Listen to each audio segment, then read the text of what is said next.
Paz, gente, tudo bem? Meu nome é Giovanni e eu vou compartilhar uma breve palavra com vocês, amém? E para isso eu vou pedir para que vocês abram em 2 Timóteo capítulo 2. A gente vai ler do verso 1 até o verso 7, tá bom? Mas só para contextualizar um pouco, essa carta de 2 Timóteo é considerada uma carta pastoral e ela é apontada como uma das últimas cartas escritas por Paulo, o apóstolo Paulo. E aqui é como se ele estivesse passando o bastão para Timóteo. Mas qual bastão que é esse? Está muito relacionado ao servo fiel.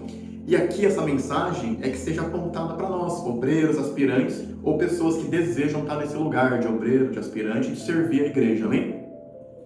Então vamos lá, só para a gente trazer um pouco de contexto, eu vou ler esse texto de maneira breve e pausada para a gente entender um pouco mais, tá? Então 2 Timóteo capítulo 2, no verso 1, ele fala: Tu, pois, filho meu, fortifica-te na graça que está em Cristo Jesus. Aqui ele aponta de maneira muito clara que a gente deve se fortificar na graça que está em Cristo. Então a nossa força, o nosso anseio de querer servir, de estar nesse lugar, tem que vir da graça em Cristo Jesus. E tanto é que ele fala, fortifica-te. Por que fortifica-te? É porque você vai precisar de força. Vai ter momentos que não vai ser legal, vai ter momentos que vai ser difícil, vai ter momentos que você nem vai querer servir. Eu sei disso, mas você tem que buscar a força em Cristo Jesus. É na graça de Cristo Jesus que está a nossa força, que está o nosso foco. Amém? Continuando, verso 2 aqui, o que ele fala? E o que de minha parte ouvistes através de muitas testemunhas, isso mesmo transmite a homens fiéis e também idôneos para instruir a outros. Olha que legal. Aqui ele aponta para que a gente possa pregar a mensagem. Olha, eu vou ler de maneira pausada já com esse entendimento. E o que de minha parte através ouvistes de muitas testemunhas, então Paulo está falando, ó, o que você ouviu de muitas testemunhas, o que eu fiz, isso mesmo transmite a homens fiéis e também idôneos para instruir a outros. Então o papel aqui do obreiro, do aspirante, da pessoa que anseia servir, é também pregar o evangelho. É anunciar o evangelho para homens fiéis e também idôneos para que o corpo possa crescer de maneira saudável. Olha que interessante essa passagem. Então ele aponta para você que deseja servir, que tem esse anseio, você também precisa pregar o evangelho. Você também precisa pregar a mensagem de Deus. Verso 3. Participa dos meus sofrimentos como bom soldado de Cristo Jesus.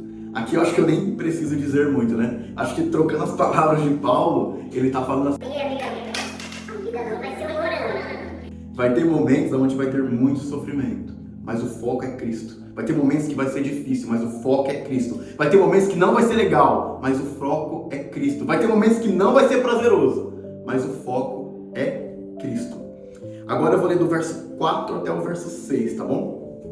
Nenhum soldado em serviço se envolve em negócios dessa vida, porque o seu objetivo é satisfazer aquele que o arregimentou. Igualmente, o atleta não é coroado se não lutar segundo as normas. Verso 6. O lavrador que trabalha deve ser o primeiro a participar dos frutos. Então aqui Paulo ele traz 3 cenários, né? Ele aponta para um soldado, ele aponta para um atleta, ele aponta para um lavrador. E olha que interessante aqui. Quando ele fala do soldado, ele aponta muito para o foco no objetivo. Então eu vou ler novamente, ó. Nenhum soldado em serviço se envolve em negócios dessa vida, porque o seu objetivo é satisfazer aquele que o arregimentou. Então quando ele traz esse paralelo de um soldado, ele está falando que nós devemos ter o foco no nosso objetivo.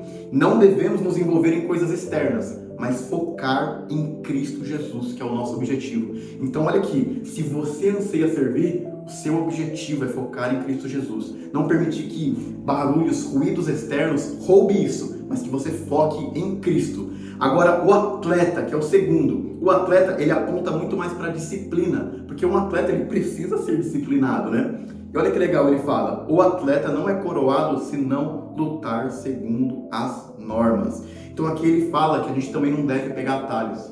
Muitas vezes eu sei que a gente quer acelerar alguma coisa, fazer algo, mas não é atalho. O foco é Cristo, é centrar na palavra, é centrar naquilo que o Senhor deseja fazer e não fazer nada que possa gerar desonra, nada que tente cortar o caminho, nada que mude o foco. A gente sabe, Jesus é o caminho, a verdade e a vida, então é o caminho, não é atalho.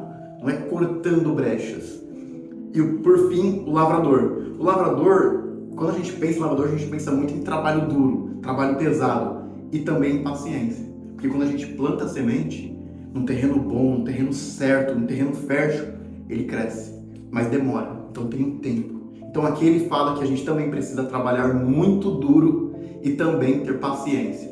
Então a gente precisa refletir nesses lugares. Nós temos que ter o foco, o objetivo centrado como um soldado, ter a disciplina de um atleta e também trabalhar duro e ter paciência como um lavrador.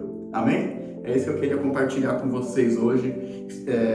Espero que vocês gostem, espero que edifique. E só para finalizar, eu quero trazer um pouquinho do verso 7, que ele fala: pondera o que acabo de dizer, porque o Senhor te dará compreensão de todas as coisas.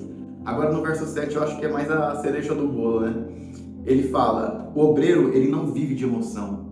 Ele reflete e busca a sabedoria que vem de Deus. Agora que você entendeu isso, eu vou ler novamente. Pondera o que eu acabei de dizer, porque o Senhor te dará compreensão de todas as coisas. É o Senhor que vai te trazer clareza. Com todas essas informações, que a gente possa mergulhar na palavra, mergulhar no Senhor e entender aquilo que Ele quer dizer pra gente. Nós somos guerreiros de fé. A pessoa que deseja servir é um guerreiro de fé que tem que ter o foco, ter o objetivo como um soldado, a disciplina de um atleta e ter a consciência que precisa trabalhar duro, semelhante ao lavrador. Amém? Deus abençoe a vida de vocês.